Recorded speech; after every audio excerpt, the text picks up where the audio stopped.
नमस्कार साथियों। अब राम मंदिर तो बन गया, अयोध्या के अंदर राम मंदिर तो बन गया।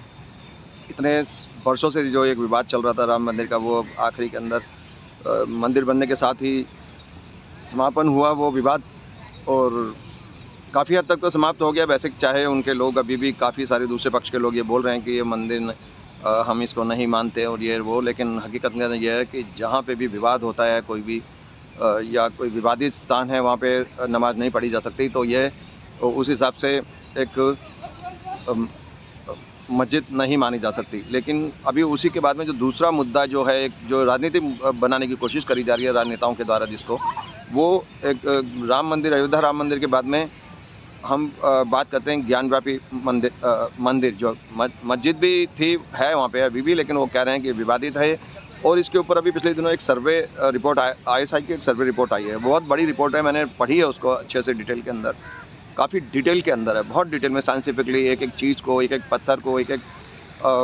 उनके पिलर्स को, प्लास्टर को, और सारी चीज़ों को अलग अलग टेक्नोलॉजी के हिसाब से उन्होंने देखने की कोशिश करी है। और उसके अंदर अगर हम बोलें तो 32 के करीब सबूत, 32 या 34 के करीब सबूत ऐसे मिले हैं, जिससे ये पता चलता है कि वहाँ पे जो एक प्री एग्जिस्टिंग, जो अभी जो मौजूदा, जो करंटली जो एग्जिस्टिंग ढांचा है, उससे पहले कोई जो ढांचा था उस समय पुराना, वो किसी मंदिर का, ऐसा लगता है कि कोई बहुत बड़ा मंदिर इसके नीचे दबा पड़ा हो।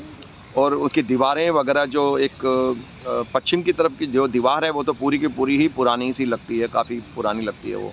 कुछ लोग कहते हैं 5000 साल पुरानी है, लेकिन वो पता नहीं कितने साल पुरानी है। लेकिन इसके अंदर जो फाइंडिंग्स है, वो मैं रात भर ये देखता रहा। रिपोर्ट के अंदर मैंने देखा कि वो रिपोर्ट में बहुत सारी चीज़ें, कम से कम 3-4 तो शिवलिंग मिले हैं। और शिवलिंग जो नीचे, जो एक तो लिंग होता है शिवलिंग, और एक योनि पट्टा होता है जो नीचे शिव शक्ति जो प्रतीक होता है ना, जो नीचे वाला जो हिस्सा होता है वो तोड़ा हुआ है, अलग अलग हटाया हुआ, वो लिंग अलग हटाया हुआ। 3 तो पर्टिकुलर, 3 या 4 तो उसमें ऐसे थे जो अलग हटाए हुए थे, और नीचे का पट्टा अलग तोड़ रखा था शिवलिंग को, मतलब खंडित में था।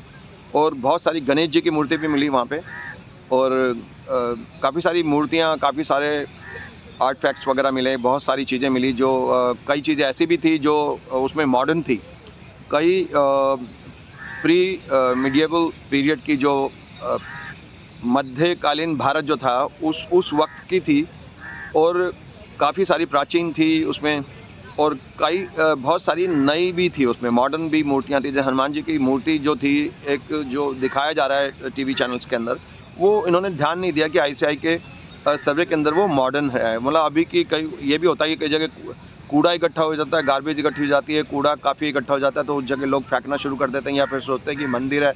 आपने देखा होगा नवरात्र के समय भी लोग पूजा की सामग्रियाँ, बहुत सारी मूर्तियाँ वूर्तियाँ, काफ़ी सामान रख रख के चले जाते हैं।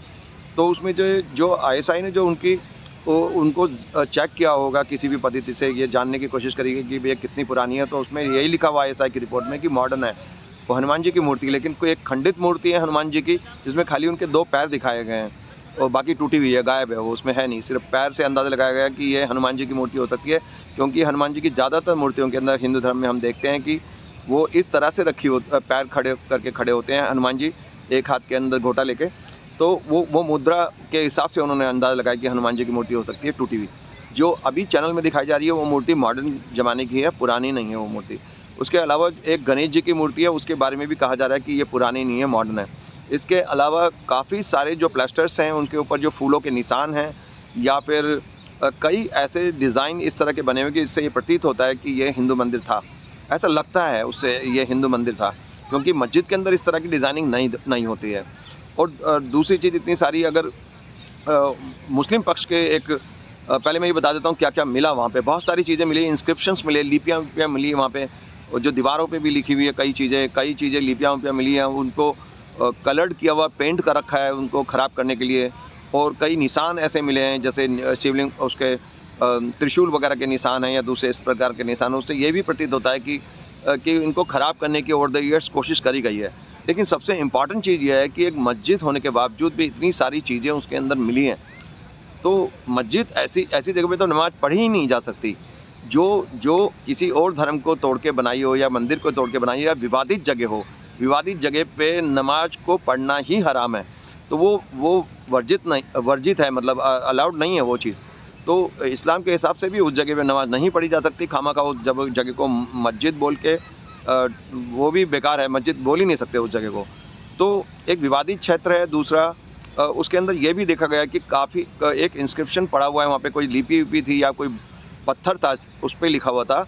उस पे ये लिखा हुआ था कि 1676-77 में औरंगजेब आलमगीर ने ये मस्जिद बनवाई, और उसके एक साल बाद, लगभग एक साल बाद 1795-96 शायद था मेरे ख्याल से, 95-96 या 96-97, एक साल के अंदर वो मस्जिद दोबारा से भी बनाई गई। उसमें उसका आंगन वगैरह, कॉरिडोर वगैरह बनाया गया। 2 बार बनाई गई वो मस्जिद। और ये उस जो एक शिला वगैरह कुछ जो चीज़ है वहाँ पे जो मिली है, जिसमें लिखा हुआ था, ये उर्दू के अंदर लिखा हुआ था। तो ये उसमें लिखा हुआ है कि उस ज़माने में मेडिवल, जब भी वो उनका शासन होगा औरंगजेब का, उस समय उन्होंने ऑर्डर करके ये मस्जिद बनवाई। अब वो पहले, उससे पहले एग्जिस्टिंग ढांचा जो था वो मंदिर था, उसको तोड़ के बनाया या क्या हुआ, लेकिन जो ज़्यादातर चीज़ें वहाँ पे मिली हैं, जो वेस्टर्न दीवार है या उसके ऊपर जो डिज़ाइन है, या पीछे से अगर हम देखते हैं एक जो पुरानी सी दीवार है, वो तो बिल्कुल ही प्राचीन मंदिरों जैसी लगती है। जैसे कि हमारे प्राचीन मंदिर, अगर बाकी जगहों पे भी मंदिर देखते हो आप, दूसरे इलाके के अंदर शिव मंदिर देखते हो, तो उन वो ऐसे ही शैली में बने होते हैं, नागर शैली, जो स्पेशली नागर शैली के अंदर जो बनी हुई है उस तरह के। तो ये बहुत सारे सबूत वहाँ पे मिले हैं, और बहुत सारे शिवलिंग मिले हैं। मैंने बताया 3-4 शिवलिंग, और उनकी खंडित जो योनि पट्टा वो भी मिले हैं वहाँ पे। और उसके अलावा कई चीज़ें मॉडर्न भी मिली हैं आजकल के ज़माने के हिसाब से जो मिली है। बाकी तो सब पुरानी मिडिवल मध्यकालीन भारत की हैं वो, जो शिवलिंग वगैरह मिले हैं सब के सब। लेकिन जो नई कुछ चीज़ें कुछ ऐसी पड़ी हुई हैं, जैसे कूड़े में लोग फेंक देते हैं कुछ झुमके पता नहीं क्या चीज़, सोने की जैसी लग रही है, गोल्डन पॉलिश करी हुई कुछ चीज़, जैसे किसी ने बूंदे या कुछ नथनी या कुछ ऐसी चीज़ उतार के कूड़ा इकट्ठा करके फेंक देते हैं। या फिर कई बार नवरात्र के अंदर हम माता को भी चढ़ाते हैं ये सब चीज़ें, चुन्नी और नथनी वगैरह, ये सब जो क्या बोलते हैं उसका, सामग्री चढ़ाते हैं ना, सुहाग की सामग्री वगैरह माता को भी चढ़ाते हैं हम नवरात्रे में। तो उस तरह की कई बार फेंक भी देते हैं कूड़े के अंदर लोग, और वैसे भी देखते हैं कूड़ा पड़ा है तो फेंक दो यार उठाल के। तो कई चीज़ें उसमें मॉडर्न भी मिक्स हो सकती हैं कूड़े के अंदर, लेकिन ज़्यादातर जो चीज़ें हैं वो वहाँ पे प्राचीन पाई गई हैं। अब अगर हम इस बारे में बात करते हैं, मुस्लिम पक्ष के एक सज्जन बोल रहे थे इस बारे के अंदर, मैं उनका नाम नहीं बोलना चाहता, वो पूरे टीवी पे आए हुए थे, अपने इंटरव्यू के अंदर बोल रहे थे कि ये सब तो इससे प्रमाणित नहीं होता कि एक विशाल हिंदू मंदिर था इसके नीचे। और विशाल क्यों बोला जा रहा है, जबकि खाली ये चीज़ें तो बाद में भी लाई जा सकती हैं, यहाँ पे पहुँचाई जा सकती हैं, ये क्या सबूत है, इसका कोई सबूत नहीं है। और वो कह रहे थे कि 8वीं शताब्दी के अंदर ही ये मस्जिद बन गई थी, उससे भी पहले, और उसके बाद औरंगजेब ने बनाई, फिर उसके बाद किसी और ने इसको रिपेयर करवाया, कॉरिडोर्स वगैरह बनवाए। तो कहने का मतलब है कि 3 बार बनी है। अब वो एक नया पक्ष उन्होंने लगा दिया कि 8वीं शताब्दी में पहले बन चुकी थी ये मस्जिद। तो अब इन तमाम चीज़ों को अगर हम देखते हैं तो वो ये भी कह रहे थे कि ये खाली जगह पड़ी थी, इस खाली जगह के अंदर इन्होंने मस्जिद बनाई, ना कि कोई मंदिर को तोड़ के बनाई। लेकिन हकीकत में जो मंदिर की जो डिज़ाइनिंग है वहाँ पे, तमाम जो शैली है, अंदर कई तो गेट उन्होंने बंद कर रखे हैं, जो कॉरिडोर्स के, या अंदर जो मेन हॉल था या उसके मंदिर के जो डिज़ाइन था उसके अंदर कई गेट उन्होंने, अंदर जो प्रवेश द्वार हैं उसके अंदर, प्रवेश द्वार के भी अंदर कोई प्रवेश द्वार जो बने हुए डिज़ाइन किए हुए थे, वो छोटे से जो मंडपम टाइप के होते हैं, महामंडपम जिसको हम कहते हैं कि मेन भगवान का शिवलिंग वहाँ हो सकता है, तो वो तमाम जगह कई रास्ते उन्होंने बंद किए हुए थे, उसके ऊपर वो लगाए हुए थे पत्थर और रोड़ी वगैरह से, वो क्या बोलते हैं, मसाले से और उससे पत्थर से बंद किए हुए थे। वो फोटोग्राफ्स में दिखते हैं काफ़ी सारे, अगर पॉसिबल हुआ तो मैं भी लगा दूंगा यहाँ पे वो फोटोग्राफ्स आपको देखने के लिए। तो इस तरह के इन बातों के ऊपर अभी विवाद चल रहा है। अभी भी इस फाइंडिंग के बाद में हिंदू पक्ष बहुत खुश है कि चलो ये सब चीज़ें पूरा साबित हो गई है, और इस तरह से उनके जो वकील हैं हिंदू पक्ष वो भी बड़े खुश हैं। लेकिन तमाम जो मुस्लिम पक्ष है वो कहता है कि ये जो worship places of worship act है उसके अनुसार ये है कि 1947 के बाद में जो चीज़ जैसी है वैसी स्टेटस क्वो रहना चाहिए, वो भंग नहीं होना चाहिए, वो चीज़ कानून को पालन होना चाहिए। और हमने एक बार तो अयोध्या के अंदर ये बात मान ली है कि चलो कोई बात नहीं, चलो हो गया एक बार, अब बार नहीं होगा, बार होगा तो कैसे चलेगा।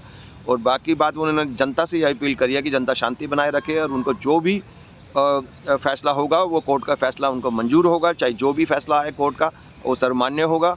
और वो जनता से शांति की अपील करते हैं और वो ये कहते हैं कि हम जो भी लड़ाई करेंगे वो रोड पे नहीं करेंगे, हम जो भी लड़ाई लड़नी है हम न्यायालय के अंदर लड़ेंगे और हम जनता से शांति की उम्मीद करते हैं।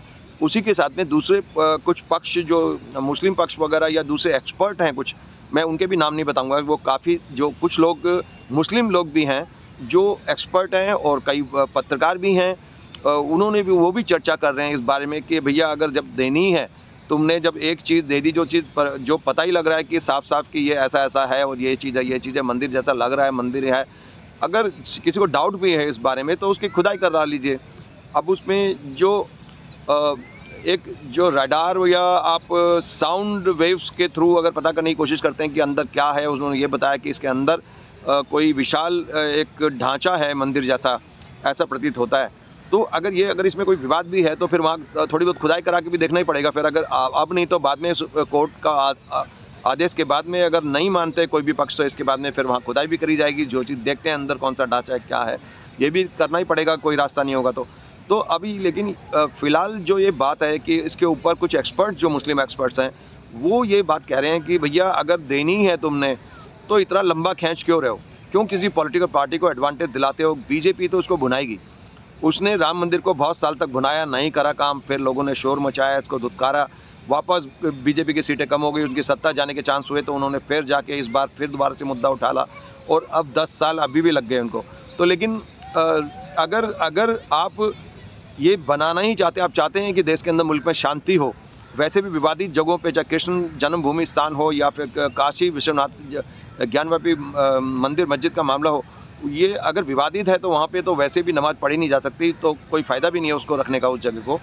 तो उसके बदले में या तो कोई अल्टरनेटिव रास्ता निकाला जाना चाहिए, जैसे कि कोई जैसे राम मंदिर के लिए जगह दी थी, 5 एकड़ के करीब जगह दी थी मस्जिद बनाने के लिए, लेकिन वहाँ पे मस्जिद बनी नहीं। मैंने कुछ वीडियोस देखी हैं, उसमें जाके उस जगह पे लोगों ने सर्वे करने की कोशिश करी कि वहाँ पे मस्जिद बनी कि नहीं। वो बहुत ही छोटी सी मस्जिद कोई बनाने की कोशिश भी नहीं कर रहा है, मेरे ख्याल से कोई नोबडी से इंटरेस्टेड। ये राजनीति से फ़ायदा उठाने की बात थी और इसके अलावा किसी का भी इंटरेस्ट नहीं है कि मस्जिद बननी चाहिए या नहीं बननी चाहिए। उस जगह पे मैंने वो वीडियो देखी, कोई खास मस्जिद नहीं, छोटा सा रास्ता बनाया हुआ। अभी तो फिलहाल तो कोई मस्जिद बनी नहीं है, वहाँ पे छोटा सा स्ट्रक्चर बना है, गेट वेट बनाया उसका, थोड़ी सी बाउंड्री वगैरह बनी है, बाकी पूरी तरह से वो मस्जिद अभी बनी नहीं है। हो सकता है फ्यूचर में बन जाए, लेकिन हम चाहते हैं कि एक आलीशान मस्जिद भी बने, उसमें कोई दिक्कत नहीं है। हम भारत के अंदर सभी धर्म की बराबर समानता है हमारे संविधान के हिसाब से, तो ऐसा नहीं है कि वो मस्जिद नहीं बनी चाहिए। अगर हिंदू पक्ष को अगर 2.5 एकड़ के करीब जगह दी गई तो मुस्लिम पक्ष को 5 एकड़ के करीब जगह दी है और उनको अगर चाहें तो वो इंडिया की सबसे बड़ी मस्जिद बन सकती है, लेकिन फ़िलहाल ऐसा दिख नहीं रहा है वहाँ पे। लेकिन इसके बाद मैं बात करूँगा कि जो मुस्लिम पक्ष के एक्सपर्ट हैं वो ये बात कर रहे हैं कि अगर ये देनी ही है आपने, वैसे भी विवादित है, आप उसमें नमाज़ तो पढ़ नहीं सकते। अगर मस्जिद की बात करते तो कहीं और ले लो जगह। अगर देखो मुद्दे को सुलझाना तो बहुत ज़रूरी है ना, आप इसको जितना उलझाओगे उतना ही ख़राब होगा। हमारे देश के जो शांतिप्रिय लोग हैं, चाहे हिंदू हो चाहे मुस्लिम हो, उनके लिए बेकार, आम जनता के लिए परेशान करने वाली चीज़ है। माहौल देश का बिगड़ता जाएगा क्योंकि कुछ पॉलिटिकल पार्टीज़ उसको हिंदू मुस्लिम जात पात को या धर्म को एक हथियार की तरह इस्तेमाल करने के लिए। तो इसलिए मैं यही बोल रहा हूँ कि अगर हो सके तो अगर देना ही है तो वो यही कह रहे हैं और मैं भी इस बात से समर्थन करता हूँ, अगर देना ही है तो बाद में इतनी लंबा खींच के कई वर्षों तक उसको एडवांटेज भी क्यों देते हो उस पार्टी को कि वो फ़ायदा उठाती रहे और उसके बाद में सत्ता में आती रहे, 14 में आए, 19 में आए, फिर ऐसे ही चलता रहेगा क्रम। एक एक मुद्दा उठाते रहेंगे, एक एक करते रहेंगे। एक ही बार में अगर मुस्लिम पक्ष ने अगर थोड़ी भी समझदारी है मेरे ख्याल से, तो अगर वो उनको जगह और मस्जिद के लिए जगह ले लो ना यार, ख़त्म करो विवाद को। विवादित जगह पे तो आप वैसे भी नहीं कर पाओगे ना, नमाज वैसे भी अलाउड नहीं है, तो आप दूसरी जगह ले लो और उसको मुद्दे को ख़त्म कर दो, तो उसके साथ ही सबकी जीत हो जाएगी। और ये पॉलिटिकल पार्टीज़ जो गंदा एजेंडा लेके चलती है ना, हिंदू मुस्लिम की लड़ाई कराना चाहती है, देश के लोग या शांति भंग करना चाहती है, राजनीतिक फ़ायदा उठाना चाहती है, ये नहीं कर पाएंगे। ये अभी बहुत अच्छा एक पॉइंट है मेरे ख्याल से, मैं इसकी तारीफ़ करूँगा अगर उन्होंने ऐसा सोचा तो।